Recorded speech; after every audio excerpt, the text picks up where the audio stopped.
Damos continuidad a los casos prácticos de la materia de aportaciones de seguridad social y en este caso vamos a calcular el salario base de cotización de un trabajador que ha percibido elementos fijos y variables. Nos referimos a un tipo de salario que es mixto. Por lo tanto, cuando se dio de alta en el Seguro Social, se le asignó una estimación de salario en base a los elementos fijos, más lo que se estimaba como percepciones variables.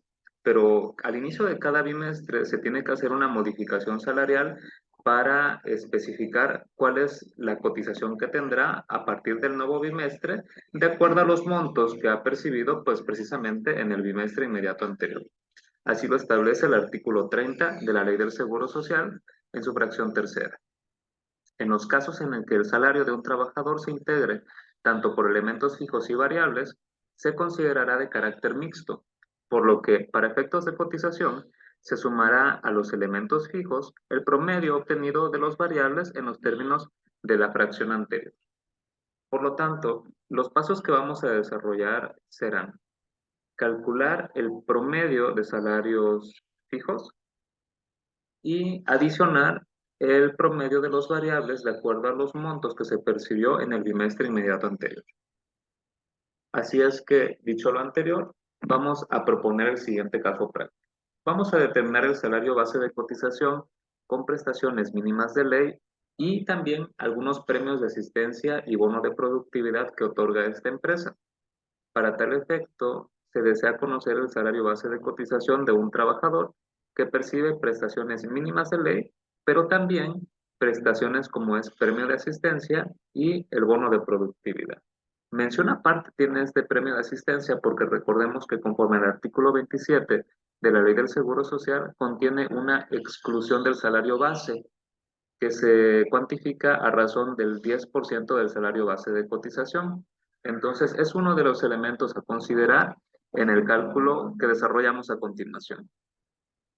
Este trabajador, que tiene el nombre de Gabriel Gómez, tiene un tipo de salario mixto.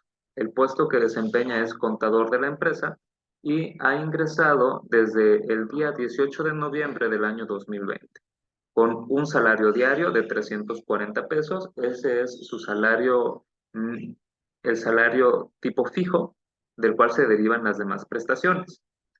Y considerando que en el cálculo que vamos a realizar a partir del día 1 de noviembre de 2023, en el que se hará esta modificación salarial, debemos de tomar en cuenta también aquellas prestaciones variables que cobró en el bimestre inmediato anterior, que corresponden al bimestre de septiembre-octubre del año 2023. Las cantidades que vemos aquí como prestaciones, como el aguinaldo o prima vacacional, son prestaciones fijas. Así es que ellas integrarán la primera parte de este caso práctico, calcular el salario fijo y después adicionar el promedio de las variables del bimestre inmediato anterior. Comenzamos entonces. Necesitamos identificar cuál es el factor de integración proporcional al aguinaldo y a la prima vacacional con el procedimiento que hemos visto en clase para los salarios de tipo fijo. Entonces, la fórmula consiste en dividir 15 días de aguinaldo, que es la prestación mínima establecida en la Ley Federal del Trabajo, entre los 365 días del año. Esto se multiplica por 100 para expresarlos en porcentaje y así es como obtenemos un factor de 4.11%. Respecto de la prima vacacional, considerando que ingresó en 2020 y para el año 2023 es el tercer año dentro de la empresa, le corresponden 16 días de vacaciones. Se multiplican entonces los 16 días de vacaciones por 25%, que es el factor de prima vacacional, y lo dividimos entre 365, multiplicamos por 100 para expresarlo en porcentaje, y así es como conoceremos el factor de integración de la prima vacacional, 1.10%. Ahora, vamos a determinar el importe diario de aguinaldo, multiplicando el salario diario que tomamos de aquí de los datos, 340 pesos, por el factor del aguinaldo, 4.11%. Y así es como conocemos el importe diario del aguinaldo que es la cantidad de 313 pesos con 97 centavos. Nos desplazamos para determinar el importe diario de la prima vacacional, que consiste en multiplicar el salario diario de 340 pesos por el factor de prima vacacional de 1.10%, y así es como conocemos el importe diario de prima vacacional de 3 pesos con 73 centavos. Ahora, vamos a adicionar a estas que son las prestaciones fijas, las que acabamos de pasar, vamos a adicionar el promedio de las variables. Por lo tanto, vamos a determinar el importe del bono de productividad que integra a salario base de cotización. El monto que percibió de productividad en septiembre-octubre fue la suma de 1.200 pesos más 1.358.30, así es como se obtienen los 2.558.30. Para tal efecto, es importante que recordemos, ¿será que existe alguna exclusión de salario base por concepto de bono de productividad? La respuesta es que no. No se considera en la Ley del Seguro Social, artículo 27, por lo tanto, toda esta prestación va a integrar salario base de cotización. Lo dividimos entonces entre el número de días que tuvo septiembre-octubre, septiembre con 30 días, octubre con 31 días, haciendo un total de 61 días. El resultado de esta división es el importe promedio diario de bono de productividad de 41 pesos con 94 centavos.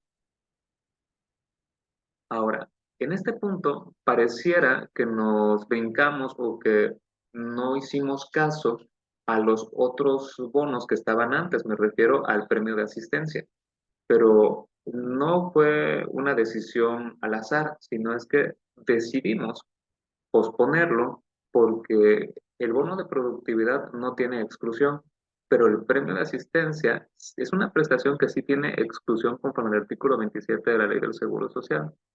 Esta exclusión no está cuantificada en base a una cuota fija o en base a un número de veces el valor de la unidad de medida y actualización, sino que esa exclusión corresponde a 10% del salario base de cotización. Por lo tanto, era necesario que conociéramos todos los demás elementos, salario, aguinaldo, prima vacacional, incluso el bono de productividad antes, para cuantificar el monto de exclusión que corresponde al 10% del salario base de cotización. Aclaro, no es el 10% del salario diario, es el 10% del salario base de cotización, que es la suma precisamente de los 340 salario diario, pero también del importe diario del aguinaldo, 13.97, que veíamos acá. También del importe diario de prima vacacional, 3.73, que vemos acá. Y también el importe diario de bono de productividad, 41.94, que tomamos de acá. Hacemos la suma de estas prestaciones a importe diario y obtenemos la suma de 399.64. Ahora sí, podemos multiplicar este salario base por el 10% que es la exclusión y obtenemos el importe de la exclusión de salario base de 39.96. Ya que conocemos cuál es la cantidad que vamos a excluir o a exentar si nos permitimos utilizar este sinónimo, ahora vamos a cuantificar cuál es el importe de premio de asistencia que estuvo cobrando dentro de la empresa en ese bimestre. Fue la cantidad de 3.500 pesos. 1.500 pesos en septiembre y 2.000 pesos en octubre, obteniendo un total de 3.500 pesos. Entre los 61 días que tiene el bimestre septiembre-octubre, obtenemos un importe diario de premio de asistencia de 57 pesos con 38 centavos. Ahora, vamos a comparar estos 57.38 contra la exclusión de 39.96 y observamos que es mayor el importe que cobró de premio de asistencia que la exclusión prevista en la Ley del Seguro Social. Por lo tanto, conforme a los acuerdos del Consejo Técnico del Seguro Social, vamos a integrar únicamente el excedente. 57 es mayor que 39, por lo tanto no cumple el requisito de exclusión, así es que sí vamos a integrar salario base, pero conforme a estos acuerdos del Consejo Técnico, lo que se va a integrar a salario base es el excedente. 57.38 menos 39.96, el excedente es 17.41. Ahora sí, el total de prestaciones que habíamos obtenido, que formaban salario base de 399.64, más 17.41, que es lo que excede la exclusión por concepto de premio de asistencia, obtenemos un salario base de cotización de 417 pesos con 5 centavos. Solamente cuidamos que esté dentro de los límites. ¿Es mayor del salario mínimo? Sí. ¿Es menor de 25 UMAS? Sí. Por lo tanto, la respuesta a este caso práctico es un salario base de cotización de 417 pesos con 5 centavos. De esta manera concluimos la explicación y espero que haya quedado claro y si no, pues complementamos lo que se necesite en nuestras clases presenciales. Hasta luego, muchachos.